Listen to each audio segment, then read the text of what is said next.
જિલ્લાના Dhrol police station વિસ્તારમાં આવેલ મોટા ઇટાળા ગામે આરએનબીના બ્રિજનું કામ ચાલુ હતું. જે બ્રિજના કામ અનુસંધાને નાયબ કાર્યપાલક ઇજનેર શ્રી નીલરાજસિંહ બારડ નાઓ વિઝિટ કરવા ગયા.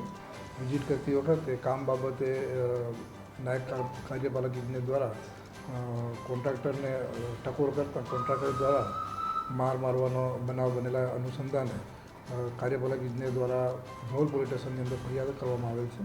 ફરિયાદની વિગત જોતાં કોન્ટ્રાક્ટરને જરૂરી સૂચનો કહેતા કોન્ટ્રાક્ટર ઉશ્કેરાઈ ગયા અને કાર્યપાલક ઇજનેરને ગાળો બોલી અને ધોકા લઈ અને પાછળ પડી મારે અને કાર્યપાલક ઇજનેર ભાગી જતા તેની પાછળ ગાડી દોડાવી ચડાવી દેવાની મારી નાખવા માટે ચડાવી દેવાની કોશિશ કરતા કાર્યપાલક ઇજનેર ઓટલા ઉપર ચડી જતાં બચી ગયેલ. જે અનુસંધાને કાર્યપાલક ઇજનેર દ્વારા ધ્રોલ પોલીસ સ્ટેશનની અંદર ફરિયાદ આપવામાં આવેલ છે અને પીએસઆઈ દ્વારા હાલ તપાસ ચાલુ છે. પીએસઆઈ દ્વારા આરોપીની તપાસ તજવીજ ચાલુ છે અને આ કામે ગુનો દાખલ કરીને તપાસ હાલ ચાલુ છે. મારું નામ નીલરાજસિંહ પરબતસિંહ બારડ છે. હું માર્ગ અને મકાન પેટા વિભાગ પંચાયત ધ્રોલમાં મદદનીશ ઇજનેર તરીકે ફરજ બજાવું છું.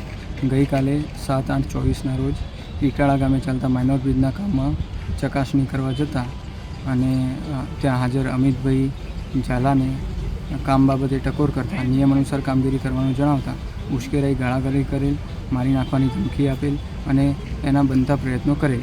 પરંતુ ઉપરવાળાની દયાથી તથા ગામવાળો વચ્ચે પડવાથી હું બચી ગયેલ છું તથા આ બાબતની એફઆઈઆર મેં ધ્રોલ પોલીસ સ્ટેશન ખાતે આપેલ છે.